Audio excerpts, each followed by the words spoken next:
Mazzini के Italy के एकीकरण में बहुत बड़ी भूमिका है। देखिए, मेजनी जो था वो एक आदर्शवादी और गणतंत्रात्मक विचारों का लीडर था। इटली के एकीकरण में मेजनी को सबसे पहले इसलिए रखा जाता है क्योंकि ये 1830 की जो क्रांति हुई थी, 1830 की क्रांति से पूर्व मेजनी कार्बोनेरी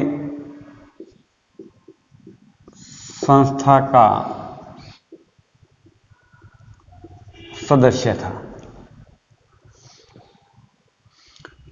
उसका सदस्य रहते हुए इसने क्रांति में भाग लिया था। हालांकि इसको गिरफ्तार कर लिया गया और बाद में छोड़ दिया गया, लेकिन इस क्रांति से ये बहुत प्रभावित हुआ। 1831 में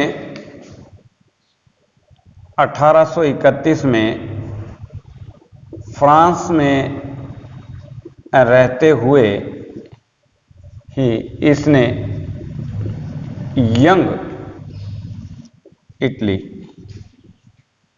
नामक एक संस्था बनाई। नौजवानों से बहुत प्रभावित था ये आदमी। जैसा कि हम बात कर चुके हैं, इस आदमी का मानना था कि अगर पावर नौजवानों के हाथ में दे दी जाए तो वो इस देश को बदल सकते हैं। इटली का धर्म एक है, इटली का आदर्श एक है, इटली का कल्चर एक है, इटली की भाषा एक है, लेकिन फिर भी इटली के पास ना कोई अपना राष्ट्रीय ध्वज है, ना कोई स्वतंत्रता है और ना ही कोई राजनीतिक नाम है। इन बातों से जब इसने प्रभावित होकर यंग इटली के जो यंग ब्लड लड़के थे, जवान बच्चे थे, वो सारे के सारे यंग इटली के मेंबर बन गए। हालांकि ये बड़ा ही उदारवादी और गणतंत्रवादी विचारों का आदमी था। ये चाहता था, इसी कारण ये चाहता था कि इटली के एकीकरण में किसी बाहरी ताकतों का समावेश हो, कोई जरूरी नहीं। हमारे खुद में हम करोड़ों हैं और सारे युवा हैं, हम खुद आजाद करवा लें। और इटली के एकीकरण में सबसे बड़ी बाधा ऑस्ट्रिया है, उसको बाहर निकालने में अगर कोई सबसे बड़ी पावरफुल चीज इस देश के पास है तो वो है युवा।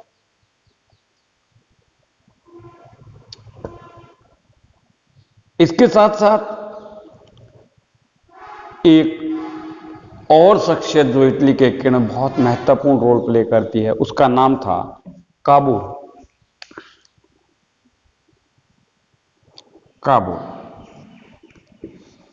इटली के एकीकरण का एक बहुत बड़ा लीडर था। ये पीटमांट का सदस्य रहा, पीटमांट का संसद का मेंबर रहा, बाद में वहां का प्रधानमंत्री भी बना। ये थोड़ा सा उग्र स्वभावों का आदमी था। इसका ये मानना था कि अगर इटली को स्वतंत्र कराना है तो राजनीतिक और कूटनीतिक दोनों विचारों का समावेश करना पड़ेगा, हमें बाहरी ताकतों का भी सहयोग लेना पड़ेगा। काबूल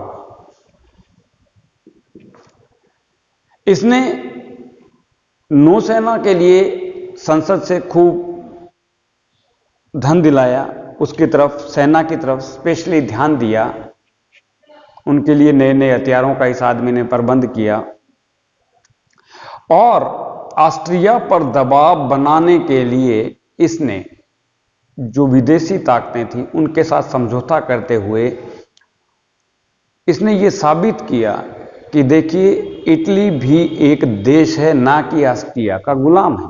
और इस बात को ये अंतरराष्ट्रीय मंच पर लेके गया, जहां से ऑस्ट्रिया के लिए बहुत ज्यादा प्रेशर बढ़ने लगा। हर लीडर ने अपने अपने तरीके से रोल प्ले किया इटली के एकीकरण में। तो काबूल की भी बहुत बड़ी भूमिका रही इटली के एकीकरण में।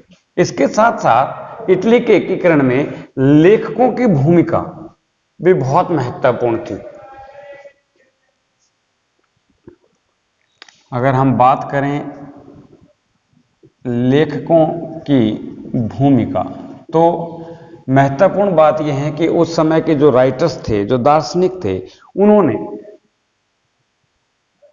गौरवपूर्ण इटली के गौरवपूर्ण अतीत को अपने लेखकों के माध्यम से, अपनी लेखनी के माध्यम से, अपने पत्रों के माध्यम से उस अतीत को दोबारा इटली के लोगों के दिलों में लेकर आए। उन्होंने अलग अलग पत्र लिखे, उन्होंने ऑस्ट्रेलिया के जेलों में होने वाले इटली के लोगों के साथ जो बर्बरतापूर्ण व्यवहार थे उनको इतनी संजीदगी से पेश किया कि लोगों को आजादी की तरफ मूवमेंट होने में ज्यादा देर ही नहीं लगी। मूव होते होते घूमते चले गए। ऑस्ट्रिया के प्रति उनके मन में आक्रोश पैदा हो गया। तो इटली के एकीकरण में वहां के लेखकों की भी बहुत बड़ी भूमिका रही। अब उसके बाद अगर हम बात करें तो सांस्कृतिक एकता भी इटली के एकीकरण में बहुत बड़ी रोल प्ले करती है। क्यों?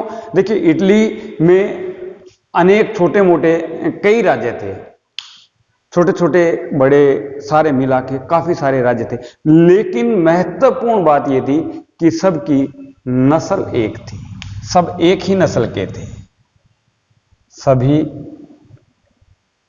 एक ही नस्ल के लोग थे। उनकी भाषा एक थी और वो थी इतालवी, जो इटली में बोली जाती है। सबका धर्म एक था, वो था रोमन कैथोलिक। हम कह सकते हैं कि सांस्कृतिक एकताओं ने भी उस देश की एकता को, उस देश की इटली की या जो स्वतंत्रता थी, उसके जो राज्य थे, उनको राष्ट्र बनने में इस हिस्से ने भी बहुत बड़ा रोल प्ले किया। क्योंकि जब सब एक ही धर्म, जाति, रंग, रूप के हों, अलग अलग नहीं हों, उनकी नस्ल एक ही हो, तो एक दूसरे की भावना और विचारों को बहुत जल्दी समझ जाते हैं, एक दूसरे का पक्षपात नहीं करते, एक दूसरे की बातों को काटते नहीं है, दोनों को जो मेन मकसद उसको समझने में बड़ी आसानी रहती है। इसके साथ साथ उनकी भाषा एक थी। अगर भाषाएं अलग अलग हो तो कम्युनिकेशन गैप नहीं रहता। मैं समझाना कुछ चाहता हूं, अगर आपके समझ में नहीं आ रहा है तो मुझे बहुत ज्यादा प्रयास करना पड़ेगा। लेकिन जब हमारी भाषा एक है तो बड़े सिंपल वे में कहे गए शब्द भी आप बहुत इजीली समझ जाएंगे। यही बात थी कि उनकी भाषा एक थी, इतालवी। सबकी भाषा एक होने की वजह से वो एक दूसरे के विचारों को बहुत इजीली समझते चले गए। धर्म एक था। देश, राज्य, स्थान, समाज, घर, परिवार, इंसान, इन सबको बांधने में आज के दिन सबसे बड़ा रोल प्ले करता है धर्म। अलग अलग धर्म हो तो वहां पर थोड़ी सी कटुता रहती है, थोड़ी सी दूरियां बनी रहती है, संभाव की संभावना कम हो जाती है।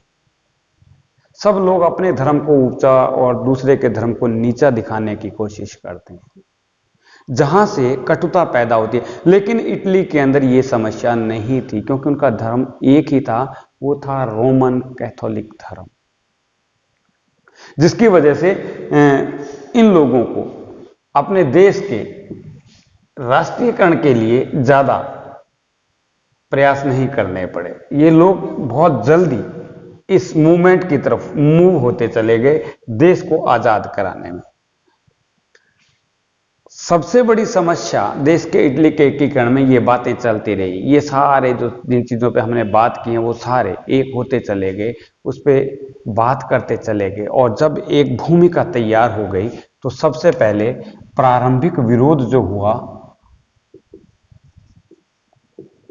प्रारंभिक विद्रोह किस बात को लेकर शुरू हुआ? इटली की जनता ने संविधान निर्माण को लेकर पीटमांड, आपके नेपल्स, आपके लोम्बार्डी में विद्रोह हुआ। ये तीन मेन राज्य थे। इन तीनों ने कहा कि हमें अपना संविधान बनाना है। भारत की स्वतंत्रता में भी तो यही समस्या आई थी, संविधान को लेकर ही तो समस्या पैदा हुई थी कि हम जी रहे हैं, काम कर रहे हैं, हमें आजादी नहीं है, हमारी पावर्स क्या हैं, हमारे पास ऐसे कौन से अधिकार हैं जिनके साथ हम जिए, हमारा भी तो अपना एक संविधान हो। इसी को लेकर इटली के अंदर सबसे पहले विद्रोह शुरू हुआ और इटली की जनता में संविधान निर्माण को लेकर खासकर पीटमान, नेपल्स और लोम्बार्डी के लोगों ने विद्रोह किया। हालांकि ऑस्ट्रिया की